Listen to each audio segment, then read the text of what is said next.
आज 16 से 30 साल की उम्र वाले पीढ़ी के नौजवानों को बचाने आया हूं, क्योंकि आजकल की इस पीढ़ी के ज्यादातर युवा अपना कीमती समय ऐसी प्रक्रियाओं में व्यर्थ कर रहे हैं जिसका उनके करियर से कोई लेना देना नहीं।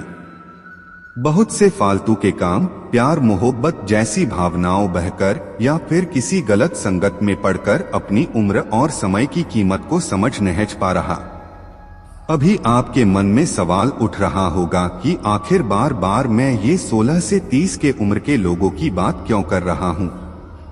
देखिए, 16 से 30 साल की उम्र ही जिंदगी का एक ऐसा अद्भुत और जोशीला भरा पड़ाव होती है जिसमें मन कुछ करने के लिए उत्साह से भरा होता है और शरीर ताकत से। तो ऐसे में ये चीज बहुत मायने रखती है किसी भी बड़े से बड़े मुकाम को हासिल करने के लिए। ऐसा नहीं कि इस एज के बाद आप कोई बड़ा मुकाम हासिल नहीं कर सकते, पर आपको शुरुआत इसी उम्र से करनी होगी। बेस यही से बनाना होगा।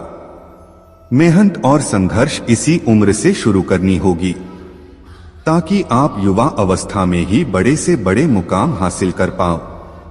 और रही बात छोटी सी उम्र में ही प्यार मोहब्बत जैसी भावनाओं में बहना, तो मैंने कोई प्यार मोहब्बत का दुश्मन तो नहीं, लेकिन ये सब आजकल एक फैशन बन चुका है जिसकी शुरुआत आजकल की मूवीज वीडियोज से हो जाती है। फिर इसका मन पर ऐसा प्रभाव पड़ता है जिसका क्रेज पहले असल जिंदगी से शुरू होता है, फिर एक धीमे जहर की तरह पूरे समाज में फैलना शुरू हो जाता है। शायद इसी को ही हम फैशन की जननी बोलते हैं। पढ़ते रहिए पीपल मोटिवेशन स्पीच हिंदी। पता नहीं क्या होता जा रहा है आजकल की पीढ़ी के 16 से 30 साल के नौजवानों को जो अपना कीमती समय इन सब चक्रों में पड़कर बर्बाद कर रहे हैं। अब इसे बदलते जमाने का असर कहूं, कुछ घटिया फैशन का क्रेज कहूं, या यूट्यूब फेसबुक पर डाली जाने वाली ऐसी वीडियोस का गंदा असर जिसे सर्च कर के बड़े शौक से देखा जाता है और मन में उस गंदगी को अच्छे से भर लिया जाता है। एस्ट्रिस्क फिर शुरुआत होती है गंदे विचारों से भरी मानसिकता के साथ एक गंदे समाज निर्माण की। एस्ट्रिस्क। चलिए एक सच्ची घटना सुनाता हूँ, हो सकता है आपकी आंखें खुल जाएं। बहुत जिम्मेदार और ईमानदार एक पिता अपनी बेटी को डॉक्टर बनाना चाहता था। माँ तो थी नहीं, इसलिए पिता ने माँ की कमी महसूस ना होने दी। एक दिन लाखों रुपए बेटी की फीस जमा करने का समय आया। ईमानदार था, चोरी डाका तो डाल नहीं सकता था। अब करें तो करें क्या, आखिर इतनी बड़ी रकम कहां से लेकर आए। बहुत विचार करने पर भी कुछ समझ नहीं आ रहा था। तब पिता ने फैसला लिया अपनी एक किडनी बेचने का। जमाने की तमाम ठोकरें खाने के बाद जब एक बेटी के तजुर्बेदार गरीब बाप ने बड़े विश्वास के साथ ये सोचकर अपनी एक किडनी बेच दी कि अब मेरी बिटिया अपनी उसकी पढ़ाई पूरी करके डॉक्टर बन जाएगी, बिटिया का भविष्य बन जाएगा और खानदान का नाम रोशन करेगी। लेकिन दूर हॉस्टल में बैठी बिटिया तो करियर को ताव पर रखकर अपने बाप के सपनों को पैरों तले रौंदती हुई किसी लड़के के प्यार के चक्कर में इतनी पगला गई थी कि धोखा मिलने पर अपनी जान देने के लिए 30 फुट की एक बिल्डिंग से कूद गई। शायद किस्मत को कुछ और ही मंजूर था जिस वजह से बेटी बच गई। हो सकता है दूर बैठे उस गरीब बाप की ये दुआएं थीं जिस वजह से बेटी की मौत टल गई। अब आप खुद विचारे करें कि इसे आजकल की पीढ़ी के बच्चों की नादानी कहूं या बेवकूफी, अज्ञानता कहूं या नालायकीपना।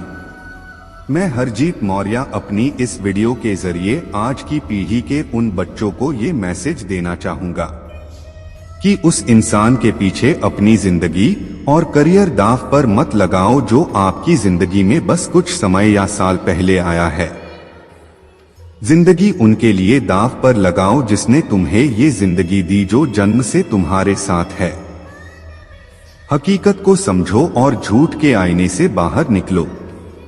हमारा दिमाग उन्हीं एक्टिविटीज के दायरे में घूमता रह जाता है जिन चीजों के बारे हम ज्यादा सोच रहे होते हैं फिर चाहे वो कोई इंसान ही क्यों ना हो, हमारा कंसंट्रेशन उन्हीं चीजों के आसपास केंद्रित होने लगता है जिसको हम अपने जीवन की सबसे बड़ी खुशी समझ बैठते हैं। याद रखना, जब तक आपका दिमाग किसी इंसान के ख्यालों की बेड़ियों में जकड़ा रहेगा, उसी को पाने के बारे में सोचता रहेगा, तो आप बहुत कुछ खो रहे हो, याद रखना।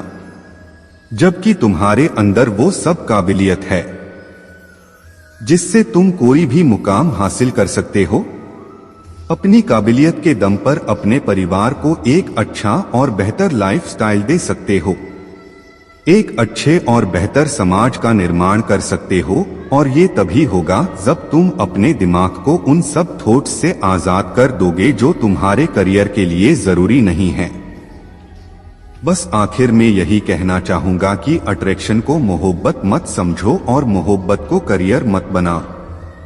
आगे बढ़ो, अपनी शक्तिशाली बुद्धि और काबिलियत का सही प्रयोग करके उस मुकाम को हासिल करो जिससे तुम्हारे माँ बाप सर गर्व से ऊंचा हो जाएं। जिंदगी के पन्नों पर रच दो एक इतिहास अपनी मेहनत की कलम से। उम्मीद करता हूँ इस मोटिवेशनल पोस्ट से बहुत प्रेरणा मिली होगी। बस आपसे एक ही निवेदन है कि इस पोस्ट को ज्यादा से ज्यादा लोगों तक पहुंचाओ, ताकि वो लोग इस पोस्ट को पढ़ अपनी जिंदगी को बर्बाद होने से बचा लें और समय रहते अपना करियर बना सकें।